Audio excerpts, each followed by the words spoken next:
పూర్వకాలంలో ఒకానొక గ్రామంలో ఒక ధనవంతురాలు ఉండేది. ఆమెకు ధనగర్వం కానీ అహంకారం కానీ లేని సుగుణవతి, విద్యా వినయం గల సౌజన్యురాలు. పెద్దల పట్ల వినయ విధేయతలతోనూ పనివారి పట్ల కరుణ, దయ, సానుభూతి గల సద్గుణ సంపన్నురాలు.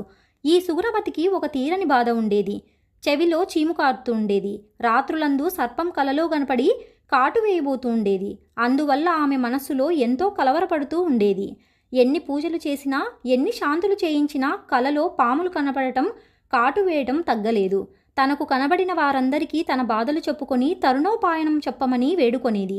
ఒకనాడు ఒక సాధువు వాళ్ళ ఊరికి వెళ్ళాడు. ఆ సాధువు త్రికాల జ్ఞానుడని విని అతని వద్దకు వెళ్ళి తన ఇంటికి పాదపూజకు ఆహ్వానించింది.